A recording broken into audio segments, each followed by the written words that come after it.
আজকে রান্না করতে যাচ্ছি পালং পনির, মানে পালক পনির। পালং শাক বেছে ধুয়ে নিয়েছি, কেটে নিলাম। পেঁয়াজ কুচি, টমেটো, কাঁচা লঙ্কা, আদা, রসুন সব রেডি করে নিয়েছি। চাল বসিয়ে দিয়েছিলাম, গরম হয়ে গেছে। তো আমি এর মধ্যে আগে অল্প লবণ দিয়ে নেব। দিয়ে দিব কটা কাজু বাদাম, আর দিয়ে দিব এখন পালং শাকগুলো।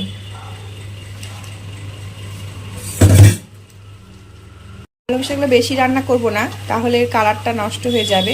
তো হালকা ভাপিয়ে নিয়েছি। এখন এটাকে অফ করে দিব, আর তারপরে জলটা ছেঁকে নেব। কড়াই বসিয়ে দিয়েছি, যেখানে আমি পনিরটা হালকা করে ভেজে নেব। ঠিক আছে, এটা এখন আমি অফ করে দেব, আর এখন এটা ছেঁকে নেব। কড়াইয়ে তেল দিয়ে দিলাম, ঘি। তেল গরম হয়ে গেছে, এখন এখানে আমি পনিরটা দিয়ে দেব। আগে পনিরগুলো ভেজে নেব। শাকটা ছেঁকে নিয়েছিলাম, না পার মনে হলো পালং শাকটা একটু কম, আবার পালং শাক বসিয়ে দিয়েছি। টোটাল 1 কেজি পালং শাক। এদিকে পনিরটা ভাজা হচ্ছে, হালকা ভাজবো, বেশি না, যেন রংটা চেঞ্জ না হয়।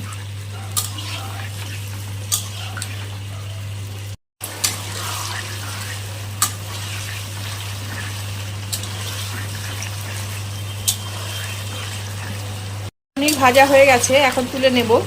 এর চেয়ে বেশি ভাজবো না, হয় লাল হয়ে যাবে, তখন ভালো লাগবে না। পনির তুলে নিলাম।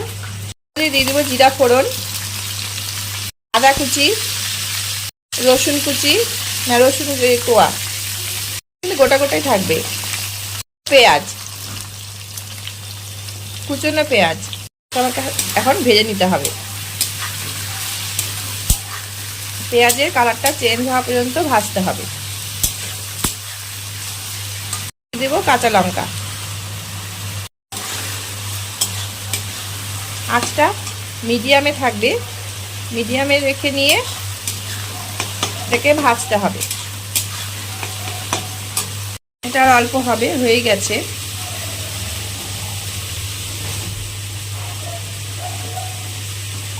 শাক পুরো হয়ে গেছে, এটাকে এখন আবার ছেঁকে নেব আমি। নামানোর পরে ঠান্ডা জল দিয়ে ধুয়ে নিতে হবে। ঠান্ডা জল দিয়ে ধুয়ে নিলে কালারটা কিন্তু সুন্দর থাকবে। কালারটা অনেকটা চেঞ্জ হয়ে এসছে পেঁয়াজের, আর অল্প ভাজা হবে। অনেকটা হয়ে এসছে, তাই এখন টমেটোগুলো দিয়ে দিলাম। এখন এটাকে আবার ভালো মতো ভেজে নিতে হবে। অল্প করে লবণ দিয়ে দেবো এখানটায়, যেন টমেটোগুলো তাড়াতাড়ি হয়ে যায়।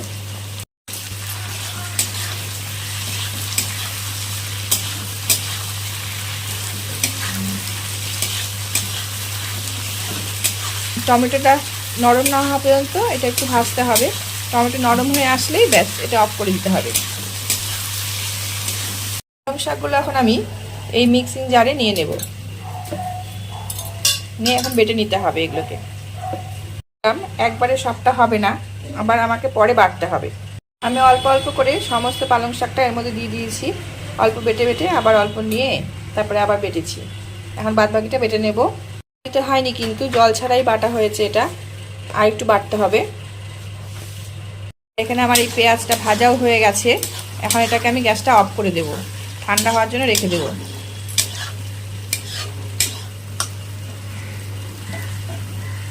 বাটা হয়ে গেছে, যে মিক্সি জারে নিয়ে নিয়েছি। এখন পেঁয়াজগুলো, এখন এটাকে বাটতে হবে, এটা ঠান্ডা করে বাটতে হবে। ঠান্ডা হয়ে গেছে, এখন বেটে নেব। বাটা হয়ে গেছে, আর একটু বাটা আছে, বাকি আছে, একটু বেটে নিচ্ছি আগে। অল্প জল দিয়ে নিলাম, নিয়ে আবার বেটে নেব। বাটা হয়ে গেছে, এখন রান্নাটা শুরু করি। প্রথমে আবার কড়াই বসিয়ে দিয়েছি।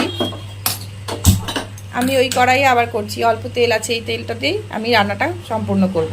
তেলটার মধ্যে আর অল্প তেল দিয়ে নিই। গরম হয়ে গেছে, দিয়ে দিলাম অল্প হিং, হলুদ, পরিমাণ মতো জিরার গুঁড়া, লঙ্কার গুঁড়ো, লঙ্কার গুঁড়ো কিন্তু কমানো থাকবে এই সময়।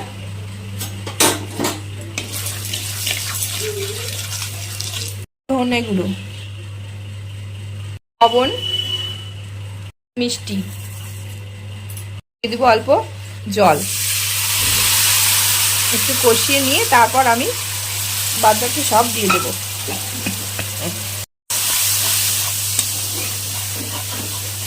দিয়ে দিব পালং শাক আর পেঁয়াজ বাটাটা এখন দিয়ে দিলাম,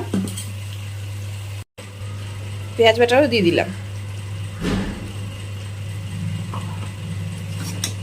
এখন ভালো মতো নাড়াচাড়া করে নিতে হবে।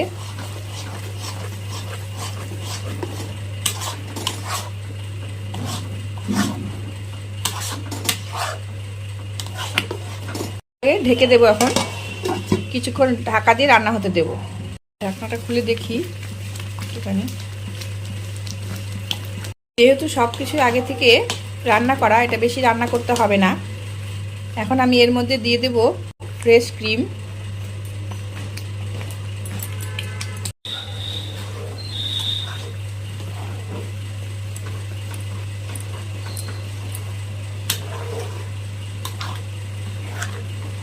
এখন দিয়ে দিব গরম মশলা।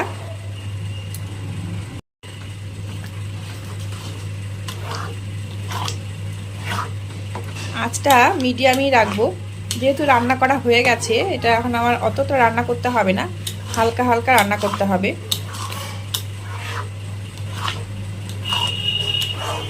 এখন আমি একটু লবণটা টেস্ট করে নিয়ে দেখে তারপরে পনিরগুলো দিয়ে দেব।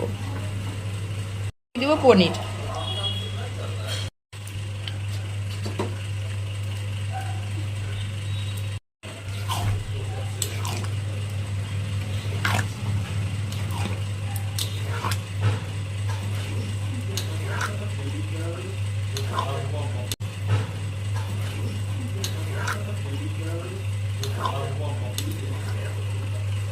হয়ে গেছে পালক পনির।